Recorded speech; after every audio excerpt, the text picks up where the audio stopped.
राज्य की 38 सीटों पर मतदान कल। पोलिंग पार्टियां संबंधित बूथों के लिए रवाना। निष्पक्ष और शांतिपूर्ण चुनाव के लिए व्यापक प्रबंध।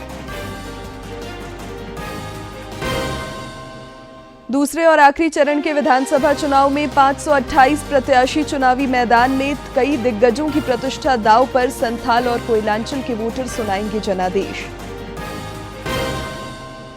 दिल्ली में वायु प्रदूषण की स्थिति खराब। स्वास्थ्य मंत्रालय ने राज्यों को जारी किया परामर्श। स्वास्थ्य सुविधाएं और जन जागरूकता बढ़ाने का सुझाव।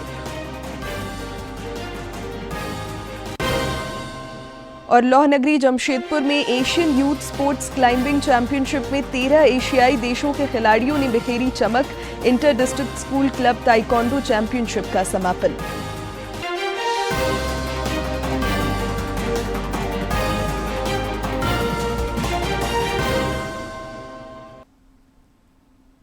नमस्कार, खबरें झारखंड में आपका स्वागत है। मैं हूं शिवानी कुमारी और अब समाचार विस्तार से। प्रधानमंत्री नरेंद्र मोदी ने ब्राजील में G20 शिखर सम्मेलन में हिस्सा लिया। इस दौरान एक सत्र को संबोधित करते हुए प्रधानमंत्री ने खाद्य सुरक्षा और गरीबी उन्मूलन पर जोर दिया। कहा कि पिछले 10 वर्षों में भारत से 25 करोड़ लोगों को गरीबी से बाहर निकाला गया है और 80 करोड़ से ज्यादा लोगों को मुफ्त में अनाज दिया जा रहा है। पीएम ने कहा कि दुनिया की सबसे बड़ी स्वास्थ्य बीमा योजना का 55 करोड़ लोग लाभ उठा रहे हैं। अब 70 साल से अधिक उम्र के 6 करोड़ वरिष्ठ नागरिक भी मुफ्त स्वास्थ्य बीमा का लाभ उठा सकेंगे। पीएम ने कहा कि महिला नेतृत्व वाले विकास और सामाजिक समावेशन पर ध्यान केंद्रित रखते हुए 30 करोड़ से अधिक महिला सूक्ष्म उद्यमियों को बैंकों से जोड़ा गया है और ऋण तक पहुंच प्रदान की गई है। पीएम ने फसल बीमा योजना का जिक्र किया। बताया कि 4 करोड़ से अधिक किसानों को 2000 करोड़ अमेरिकी डॉलर का लाभ मिला है। किसान योजना के तहत 11 करोड़ किसानों को 40 अरब डॉलर से ज्यादा की मदद दी गई है। किसानों को 300 बिलियन अमेरिकन डॉलर का संस्थागत ऋण दिया जा रहा है। भारत न केवल खाद्य सुरक्षा सुनिश्चित कर रहा है बल्कि पोषण पर भी ध्यान केंद्रित कर रहा है। एकीकृत पोषण सहायता कार्यक्रम, सक्षम आंगनबाड़ी और पोषण 2.0 विशेष रूप से गर्भवती महिलाओं, नवजात शिशुओं, 6 वर्ष से कम उम्र के बच्चों और किशोर लड़कियों के लिए पोषण पर केंद्रित है। मध्याह्न भोजन योजना के माध्यम से स्कूल जाने वाले बच्चों की पोषण संबंधी आवश्यकताओं पर भी विशेष ध्यान है। भारत वैश्विक खाद्य सुरक्षा में भी योगदान दे रहा है।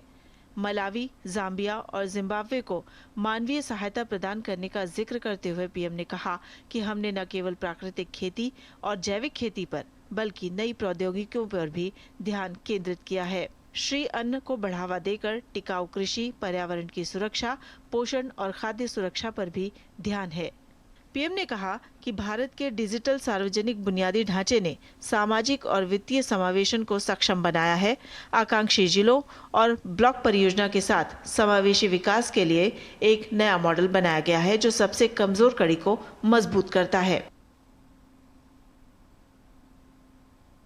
राज्य में दूसरे और अंतिम चरण के चुनाव में 11 जिलों की 38 सीटों पर कल सवेरे 7 बजे मतदान होगा। इस चरण में वोटर 528 प्रत्याशियों की किस्मत तय करेंगे। इसमें कई दिग्गजों की प्रतिष्ठा दांव पर है। के लिए सोमवार शाम को प्रचार अभियान समाप्त हो चुका है। सभी दल आखिरी चरण का प्रचार खत्म होने के बाद पूरी ताकत से लोगों तक अपनी बात पहुंचाने का दावा भी कर रहे हैं। 20 नवंबर यानी कि कल जिन 38 सीटों पर वोटिंग होनी है उनमें 28 सीटों पर एनडीए और इंडी गठबंधन के बीच सीधा मुकाबला है, जबकि 10 सीटें ऐसी हैं जहां पर त्रिकोणीय मुकाबला भी देखा जा रहा है। इस चरण में जिन दिग्गजों की किस्मत दांव पर है उनमें हेमंत सोरेन, कल्पना सोरेन, बसंत सोरेन, बाबूलाल मरांडी, अमर बाउरी, सीता सोरेन, सुरेश महतो जैसे बड़े नेताओं के नाम इसमें शामिल हैं। इसके साथ ही राज्य में स्वतंत्र, निष्पक्ष और शांतिपूर्ण चुनाव कराने के लिए चुनाव आयोग की तरफ से भी सभी तैयारियां पूरी की जा चुकी हैं। आपको बता दें कि दूसरे चरण में कुल 14,218 बूथ बने हैं, जिनमें कई विशेष बूथ महिलाओं के लिए भी बनाए गए हैं। 20 इसके बाद में 23 नवंबर को गिनती की जाएगी।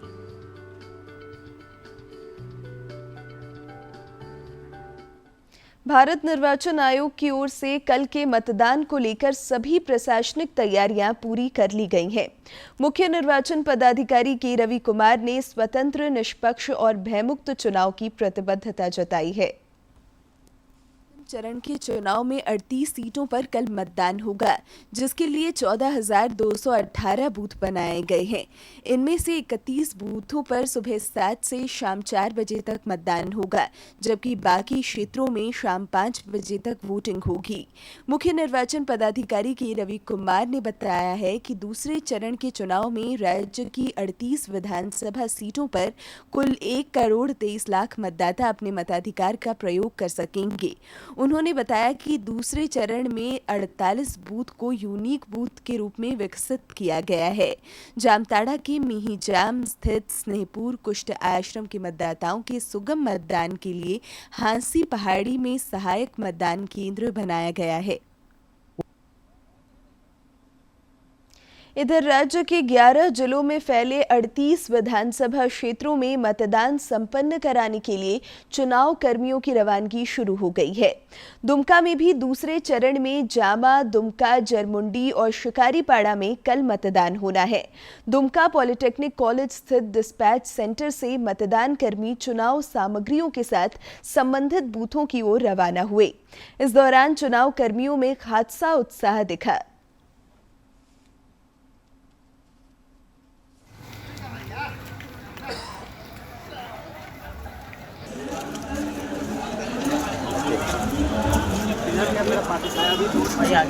विधानसभा क्षेत्र दुमका है और मुझे मसीलिया दिया गया है इलेक्शन ड्यूटी पे, और ये मेरा पहला इलेक्शन ड्यूटी है, तो मेरा पहला एक्सपीरियंस है, तो होप सो मैं अच्छा करूँगी। लोकसभा विधानसभा में एक बार चुनाव करा है। लोकसभा में हमको क्षेत्र मिला था तो शिकारीपाड़ा, विधानसभा में पड़ा है जामा ब्लॉक। अनुभव अभी 3 बार किए तो अच्छा अनुभव रहा है। पहली बार जा रहे हैं इलेक्शन कराने। कैसा अनुभव हो रहा है? अनुभव अच्छा है।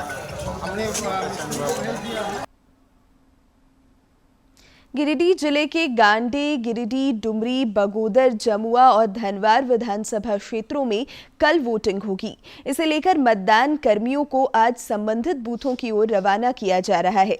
गिरिडीह जिला मुख्यालय में 4 डिस्पैच सेंटर बनाए गए हैं, जहां से इन्हें विदा किया जा रहा है। सभी मतदान कर्मी लोकतंत्र के महापर्व के सफल आयोजन को लेकर कृत संकल्पित दिखे।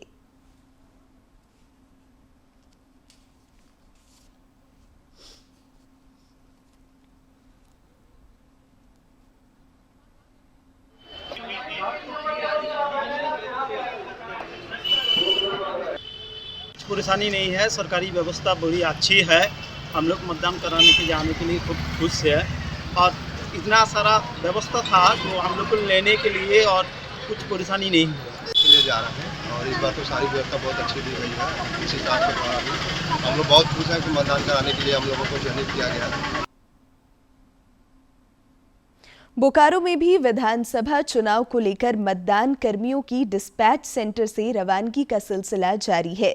मतदान कर्मियों को चुनाव सामग्रियों के साथ संबंधित बूथों की ओर रवाना किया जा रहा है। इस दौरान सभी चुनाव कर्मी अपने कर्तव्यों के निर्वहन के प्रति काफी सजग दिखे। कर्मी लोग सभी यहाँ से वीवीपैट, बैलेट यूनिट और कंट्रोल यूनिट हम लोगों ने सब रिसीव कर लिया है। बहुत ही अच्छा व्यवस्था है, और इसके लिए मैं तहे दिल से मैं बोकारो उपायुक्त डीसी महोदया को बहुत बहुत धन्यवाद देना चाहूँगी कि इस बार उन्होंने बहुत ही बेहतरीन व्यवस्था प्रोवाइड करवाया है मतदान कर्मियों को। हम लोग हैं तैयार, क्या आप हैं तैयार? रांची जिले की 2 सीटों सिल्ली और खिजरी में भी कल दूसरे चरण के विधानसभा चुनाव के सिलसिले में मतदान होगा। मोराबादी में बनाए गए डिस्पैच सेंटर से मतदान कर्मियों को चुनाव सामग्रियों के साथ रवाना किया गया।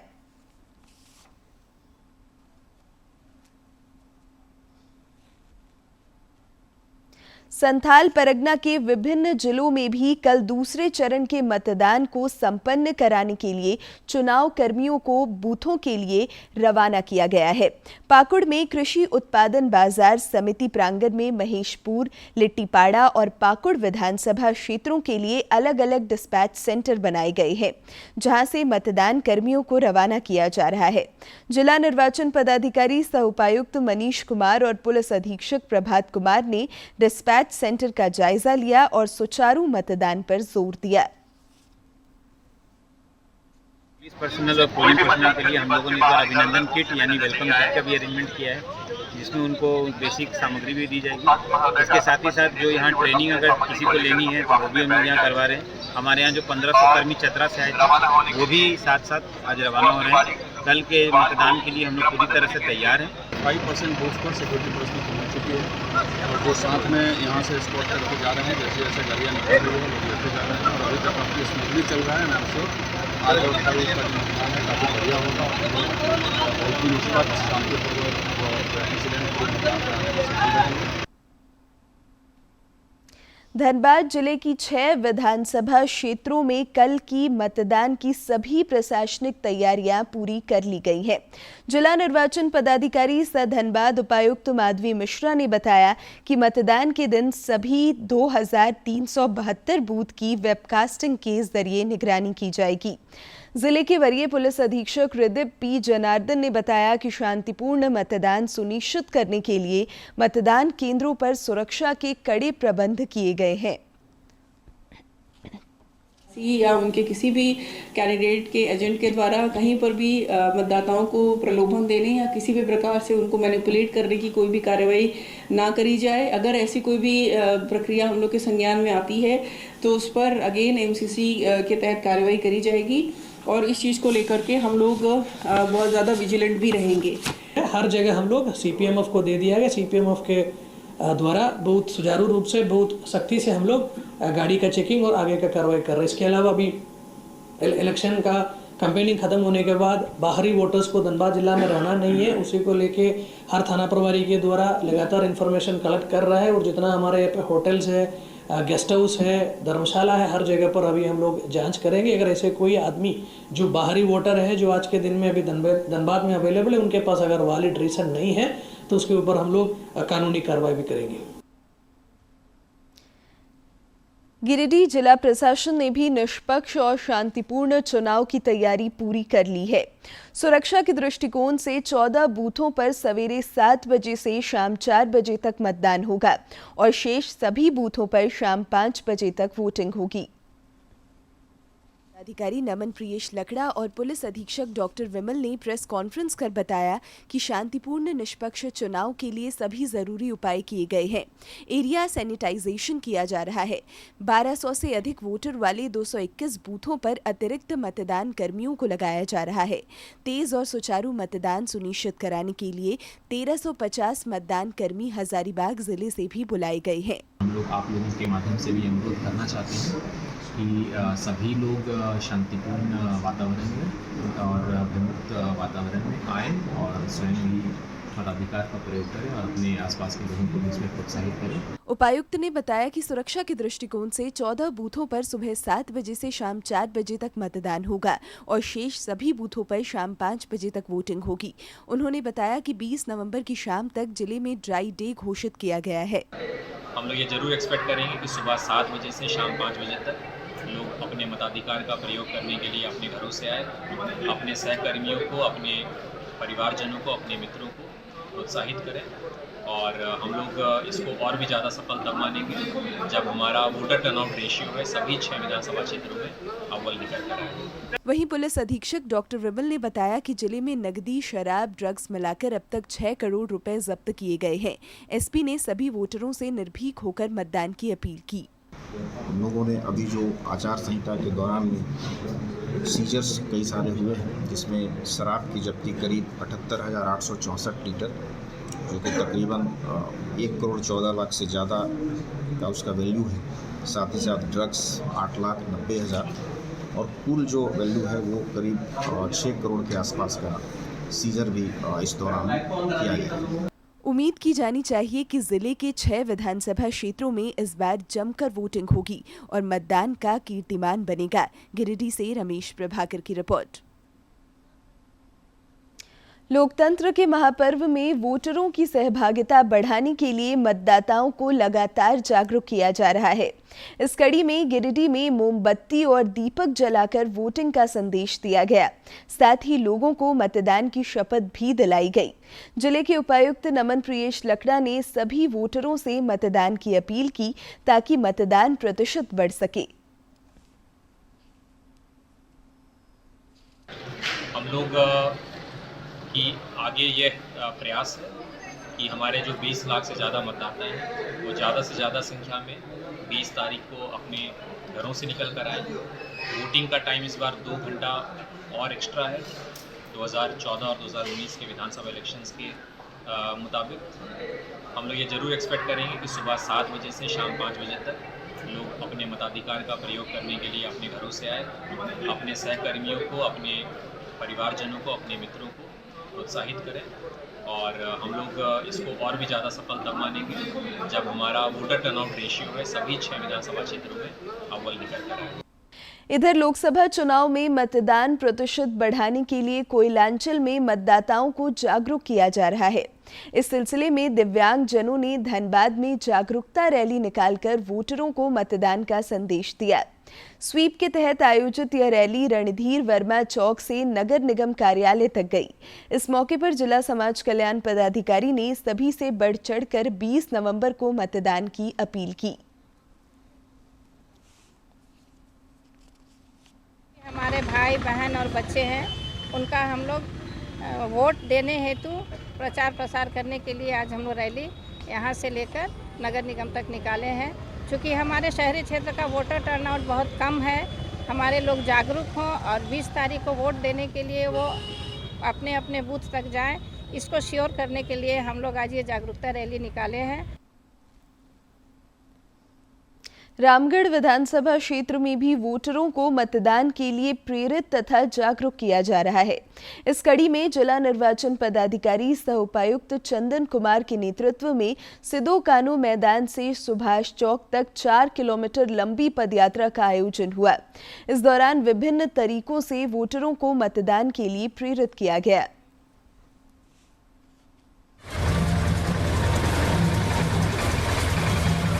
देश के भाग्य विधाता सभी को वोट देना चाहिए और ज़रूरी भी है बहुत ज़्यादा, क्योंकि इससे हमारे भारत या झारखंड की हमारे क्या भविष्य है इसमें हमारा, तो सभी को निवेदन है कि सब अपना मतदान जरूर दें। आज मतदाता जागरूकता कार्यक्रम के तहत हम लोगों ने वाकाथान का आयोजन किया था उपायुक्त सर के नेतृत्व में। आप सभी को पता है 20 तारीख को रामगढ़ में मतदान होना है और खासकर शहरी मतदाता हमेशा छूट जाते हैं और अर्बन अतिथि का हमेशा शिकार होते हैं वो लोग। यहाँ के लोकल कलाकारों के माध्यम से हम लोगों ने यहाँ की जनता को जागरूक करने का प्रयास किया और उनसे हमारे उपायुक्त सर ने आग्रह किया है कि आप लोग घरों से बाहर निकले और 20 तारीख को मतदान अवश्य करें।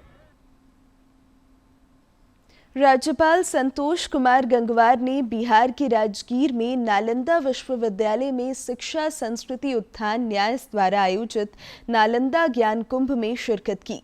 इस दौरान राज्यपाल ने कहा कि भारतीय ज्ञान परंपरा ने सदियों से न केवल भारत बल्कि संपूर्ण विश्व जगत को दिशा दिखाई है। नालंदा विश्वविद्यालय ने ज्ञान की ज्योति से पूरे विश्व को अवलोकित किया। पूर्व प्रधानमंत्री इंदिरा गांधी को आज उनकी जयंती पर प्रधानमंत्री नरेंद्र मोदी ने एक सोशल मीडिया पोस्ट में श्रद्धांजलि अर्पित की। श्री मोदी ने एक अन्य पोस्ट में स्वतंत्रता सेनानी रानी लक्ष्मीबाई को भी उनकी जयंती पर नमन किया तथा उनके साहस और पराक्रम को प्रेरणा स्रोत बताया।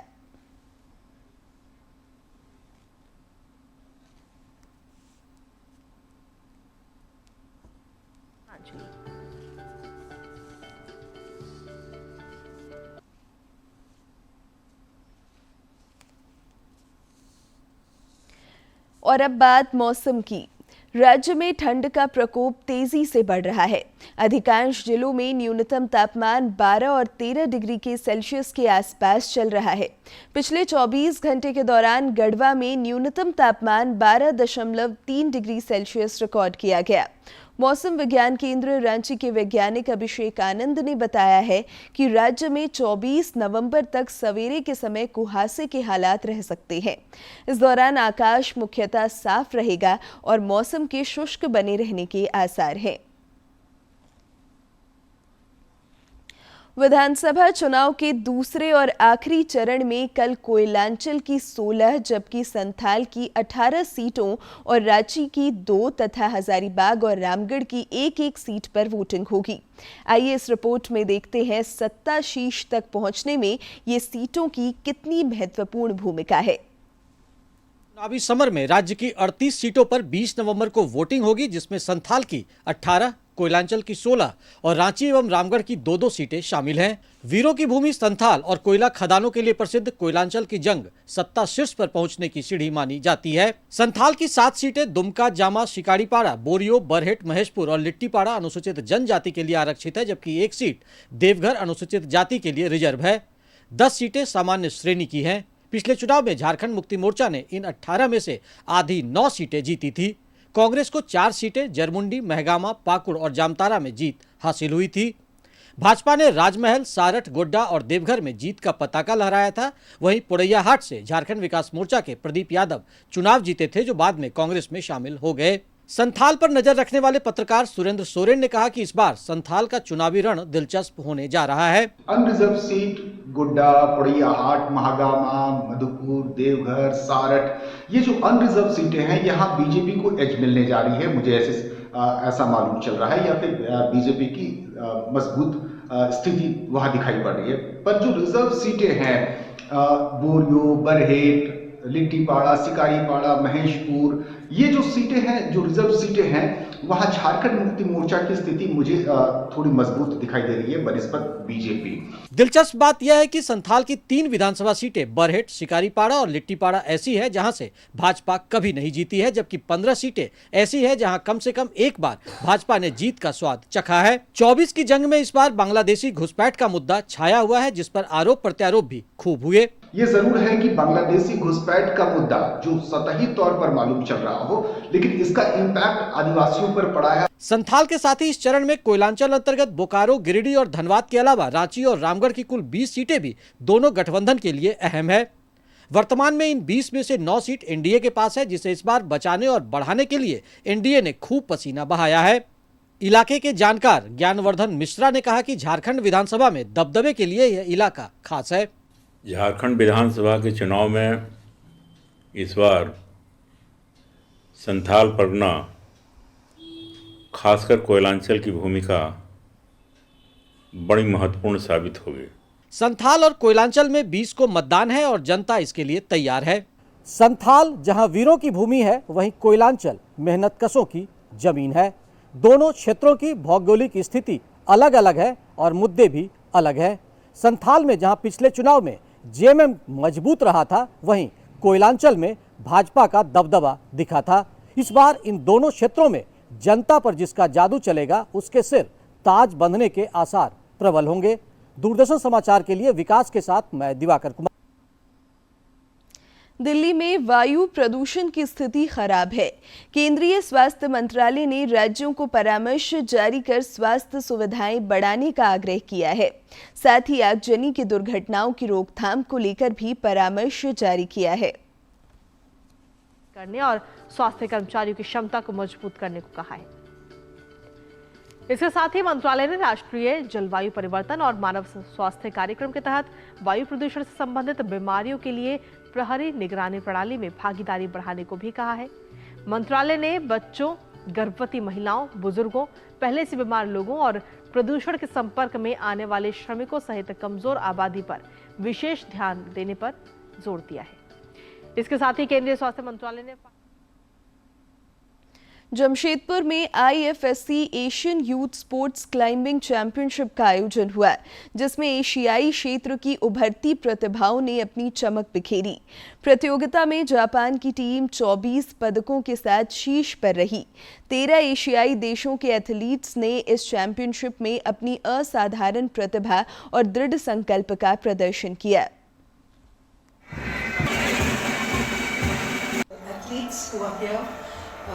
First of all, a hearty congratulations to each one of you for just being here. I think this is probably a sport that is not understood enough by a lot of us. And today, having witnessed the finals, I think I saw the grit and the resilience that's needed.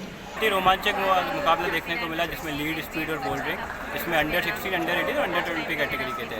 सबसे बड़ी बात है कि यहाँ इसमें एक medal हमारे Indian athletes को भी आया, दुंगापुर की, तो सिल्वर मेडल आया। वो TSA जमशेदपुर की क्लाइंबर है, यहीं पर ट्रेनिंग करती है। बट ओवरऑल जो मेडल टैली में सबसे ज़्यादा गोल्ड मेडल जापान ने जीते, 8 गोल्ड मेडल जापान ने जीते। उसके बाद इंडोनेशिया ने 4 गोल्ड मेडल जीते एंड साउथ कोरिया ने 3 गोल्ड मेडल जीते। तो ये टॉप 3 कंट्रीज फिनिश किए। जमशेदपुर के टेल्को स्थित शिक्षा निकेतन प्रांगण में 2 दिवसीय Kolhan inter district school club taekwondo championship का कल समापन हुआ। प्रतियोगिता में 40 स्कूल और 20 क्लब के लगभग 600 खिलाड़ियों ने सब जूनियर, कैडेट जूनियर और सीनियर वर्ग में आयोजित स्पर्धाओं में भाग लिया। बारीडी रिक्रिएशन क्लब चैंपियनशिप की विनर रही।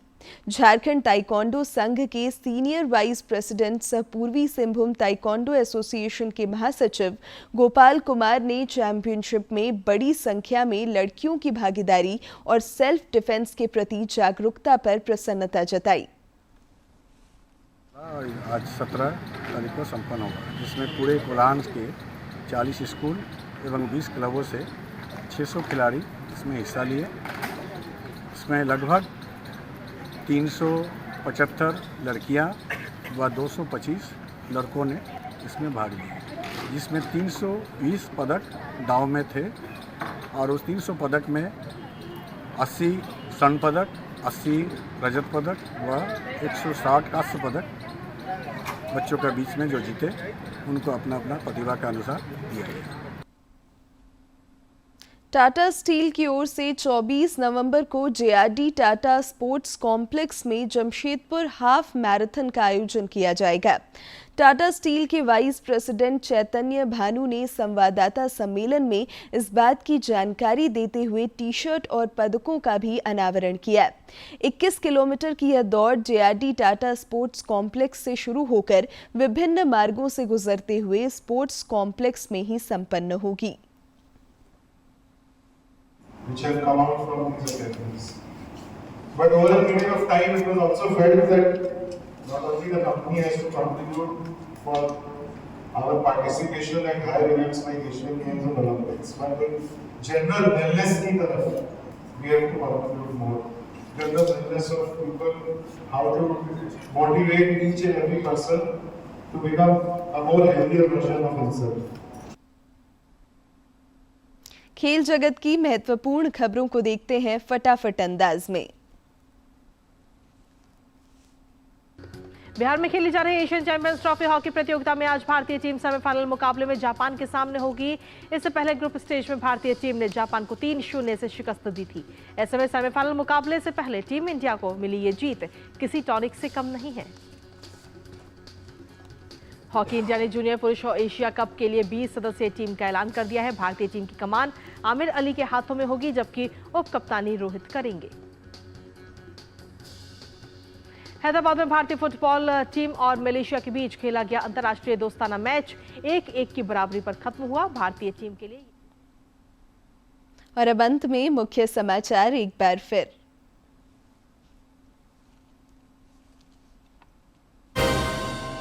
राज्य की 38 सीटों पर मतदान कल। पोलिंग पार्टियां संबंधित बूथों के लिए रवाना। निष्पक्ष और शांतिपूर्ण चुनाव के लिए व्यापक प्रबंध।